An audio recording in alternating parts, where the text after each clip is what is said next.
جس نے ان سب کو پیدا کیا, جو آپ کے بیچ میں سے بول رہی ہے, جو میرے بیچ میں سے سن رہی ہے, جو اب میرے اندر سے بول رہی ہے اور ان سب کے بیچ میں سے سن رہی ہے, اسی کو اللہ تعالیٰ کہتے ہیں. وہی بول رہا ہے, وہی سن رہا ہے, اور اسی کے کہنے کے مطابق ہم یہاں تک پہنچے ہیں. تو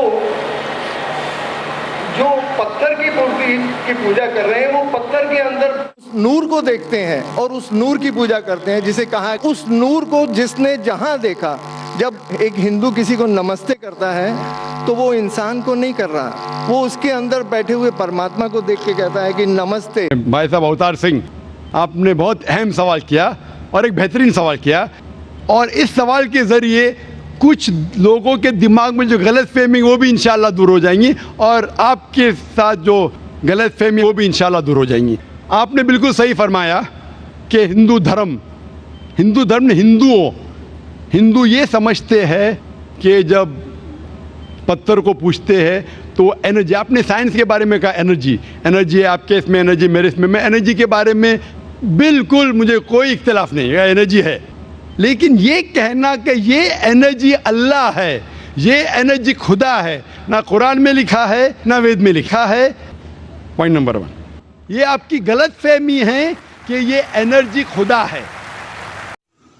سبسکرائب کریں ہمارے چینل اور ہمارے اسلام, اور ساتھ ہی بنے بیل کے آئیکن پر کلک کر کے آل کی نوٹیفیکیشن کو آن کر لیں, تاکہ نئی آنے والی ویڈیو کی نوٹیفیکیشن سب سے پہلے آپ تک پہنچ سکے. اگر ویڈیو اچھی لگے تو اسے لائک بھی ضرور کریں. قرآن میں لکھا ہے کہ اس کے جیسا کوئی نہیں ہے, there is nothing like it, وَلَمْ يَقُلْ لَهُ كُفُوًا أَحَدٌ, اس کے جیسا کوئی نہیں ہے.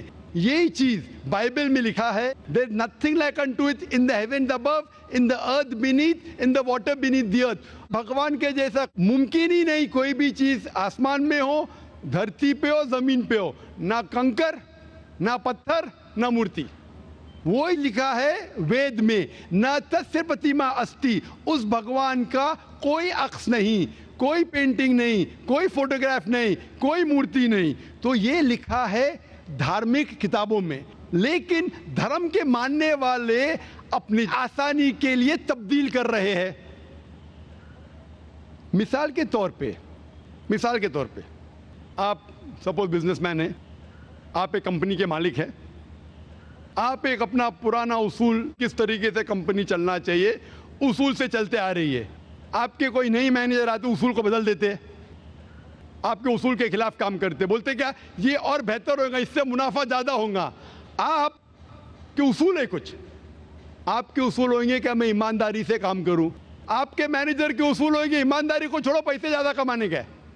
آپ کو جب پتہ چلے گا آپ کا مینیجر آپ کے اصول کو توڑ رہا ہے, بولے گا مالک زیادہ پیسے ملیں گے, رشوت دو. آپ اس سے سہمت ہیں؟ آپ بولیں گے زیادہ پیسے چھوڑو, ملتے کیا نہیں ملتے, رشوت دینا حرام ہے.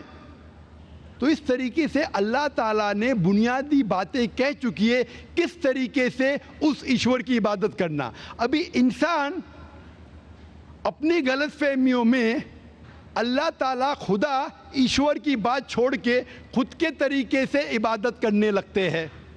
اور ہم کیا کر رہے, اس عظیم خدا کو گالی دیتے ہیں. ہم کہتے ہیں کہ خدا نے بیٹا جنا, استغفر اللہ.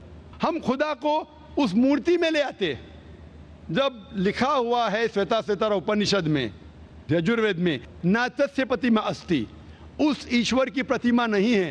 ہم مورتی بناتے ہیں. مثال کے طور پہ اگر میں کسی کو مدد کرتا ہوں اور اگر وہ شخص مجھے جانتا نہیں ذاکر کیسا دکھتا ہے, مثال کے طور پہ شری لنکا میں ایک اسٹوڈنٹ کو مدد کرتا ہوں, روز 10,000 روپے بھیجتا ہوں. اس کو پتا نہیں ذاکر کے ساتھ کیا کرتا ہے, وہ کاکروچ بناتا ہے, کاکروچ, اور روز صبح کو بولتا ہے ذاکر شکریہ. جب مجھے پتا چلے گا اس نے مجھے کاکروچ بنایا, کیا مجھے خوشی ہوں گی؟ بھلے وہ مجھے کچھ خالی دل میں کہتا تھا ذاکر شکریہ, کافی ہے, شکریہ نہیں بھی کہتا تھا چل جاتا تھا, لیکن مجھے کاکروچ بنایا, انسان سے کاکروچ بنایا. مجھے فرق پڑے نہ پڑے, وہ تو بیوقوف بن رہے نا. کیسا بیوقوف انسان ہے, مجھے بھلے فرق نہ پڑا, میں دیالو, جان دینا مجھے کاکروچ میں کیا فرق پڑا, میں بولوں گا کیا بیوقوف انسان ہے. کیا بیوقوف انسان ہے کہ کاکروچ کے سامنے جھک رہا ہے؟ تو اسی طریقے سے خدا نے ہر مذہبی کتاب میں دکھایا ہوا ہے کس طریقے سے اس کی عبادت کرے، کس طریقے سے اس کی بات مانے. ہم آتے ہیں اور اپنے طریقے سے سوچنے لگتے ہیں انرجی از گاڈ. کہاں نہیں لکھا انرجی از گاڈ؟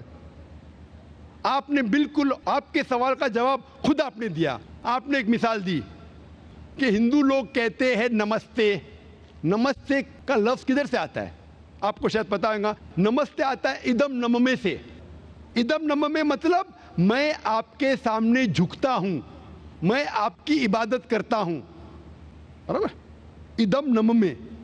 آپ کہنا چاہتے میں آپ کے اندر ایشور کی عبادت کرتا ہوں.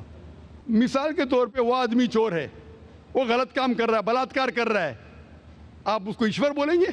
آپ ایشور کو اتنا گھٹیا سمجھ گئے؟ وہ بلاತ್ಕಾರ کرنے والا انسان کو بولتے ہیں آپ ایشور ہے.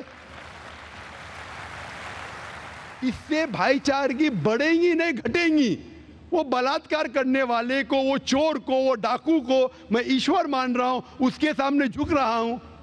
اللہ کو کیوں گالی دے رہے؟ ایشور کو کیوں گالی دے رہے؟ خدا کو کیوں گالی دے رہے؟ اسلام میں، اسلام کی بھی آپ نے مثال دی. اسلام میں ہم کہتے السلام علیکم. اللہ تعالیٰ سے فرماتے اس انسان پہ سلامتی دے. چاہے وہ اچھا انسان ہے تو بھی سلامتی دینے کی بات اچھی ہے، چاہے وہ چور یا ڈاکو ہو. میں بولوں گا السلام علیکم. میں کہہ رہا ہوں یا اللہ، یا رب، یا خدا، یا ایشور، یا بھگوان اس ڈاکو پہ رحمت فرما. کچھ بری بات ہے؟ نہ میں اللہ کو گالی دے رہا ہوں، اس کے لیے دعا دے رہا ہوں کہ تو غلط کام چھوڑ اور صحیح راستے پہ آ. اگر میں اس کو خدا مانوں گا تو خوش ہو جائے گا، وہ اور چوری کرے گا، وہ اور بلاತ್ಕಾರ کرے گا. کوئی بھی دھرم میں ہی نہیں سکھاتا. یہ دھرم کے ماننے والے اپنی خود کی ایجاد کرتے ہیں. اسے کہتے ہیں انوویشن، بدعت. جس طریقے سے خدا نے سکھایا ہے کہ اس کی عبادت کرے، اسی طریقے سے ہمیں کرنا چاہیے. تبدیلی لائیں گے. ہم سمجھ رہے ہیں کہ بھائی چارہ بڑھے گا، بھائی چارہ نہیں بڑھے گا، بھائی چارہ گھٹے گا. لیکن اگر میں آپ سے کہوں گا اوتار سنگھ السلام علیکم، میں اللہ سے دعا کرتا ہوں کہ آپ پہ سلامتی ہو، آپ پہ امن ہو، آپ مجھے بولو اس سے بھائی چارہ زیادہ بڑھے گا یا کہنے سے بھائی میں آپ کو ایشور مانتا ہوں اور پھر آپ کی بات نہیں مانوں میں؟ پھر اگر آپ مجھے بولیں گے چلو بھائی شراب پینے چلو، چلو بھائی لڑکی کے ساتھ رات گزاریں گے، تو میں کیا بولوں گا؟ میرے بھگوان مجھے بلا رہا ہے. تو یہ کہنا السلام علیکم مطلب میں اللہ سے دعا کرتا ہوں کہ یہ انسان کے اوپر سلامتی ہو. اچھا انسان پہ بھی سلامتی کہنا اچھی بات ہے، برا انسان پہ بھی سلامتی کہنا اچھی بات ہے.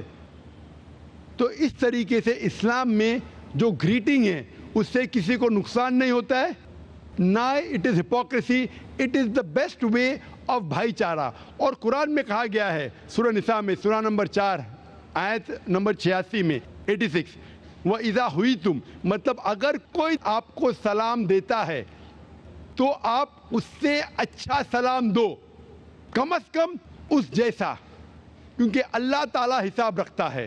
مطلب اگر آپ السلام علیکم کہیں گے مجھے کہنا چاہیے وعلیکم السلام ورحمۃ اللہ. اگر آپ کہیں گے السلام علیکم ورحمۃ اللہ، میں کہوں گا وعلیکم السلام ورحمۃ اللہ وبرکاتہ. اور بہترین ہونا چاہیے یا کم از کم یکساں. آپ کہیں گے السلام علیکم، وعلیکم السلام، الفاظ وہی ہے لیکن دل سے آ رہا ہے وعلیکم السلام، اس میں بھی جذبہ زیادہ ہے، یہ بھی بہترین ہے. تو قرآن میں لکھا ہے کوئی بھی آپ کو سلام کرتا ہے اس سے بہترین سلام دو، یا اس سے بہتر نہ کر سکو، کوئی کہا السلام علیکم ورحمۃ اللہ وبرکاتہ، کم از کم اتنا دو، وعلیکم السلام ورحمۃ اللہ وبرکاتہ. یہ تعلیمات قرآن میں، اس سے بھائی چارہ بڑھتا ہے. تو غلط طریقے سے عبادت کرنا جو وید کے خلاف ہے، قرآن کے خلاف ہے، بائبل کے خلاف ہے، گرنتھ کے خلاف ہے، وہ کرنے سے بھائی چارہ نہیں بڑھے گا بلکہ گھٹے گا. تو اسی لیے ہم یہ جانیں ایشور جو ہمارا بنانے والا ہے، ہمارا خالق ہے، وہ جانتا ہے کہ کس طریقے سے اس کی عبادت کرنا چاہیے، وہ بہترین جانتا ہے. مثال کے طور پہ آپ کو ڈاکٹر کوئی دوائی دیتا ہے کہ یہ لال گولی صبح کو لینا، ہری گولی دوپہر کو لینا، آپ بولیں گے چھوڑو ہری لال، میں نیلی گولی کھاؤں گا. وہ ڈاکٹر ہے، وہ جانتا ہے. تو اسی طریقے سے ہمارا خالق، ہمارا مالک خدا ہے، اس کی بات کے اوپر عمل کرنا. اسی لیے جو انسان خدا کی باتوں پہ عمل کرتا ہے اسے کہتے ہیں اسلام, مطلب submit. He is called as a Muslim. تو جو کوئی اللہ کے مطابق چلتا ہے اسے کہتے ہیں person who submits his will to God. Hope that answers the question.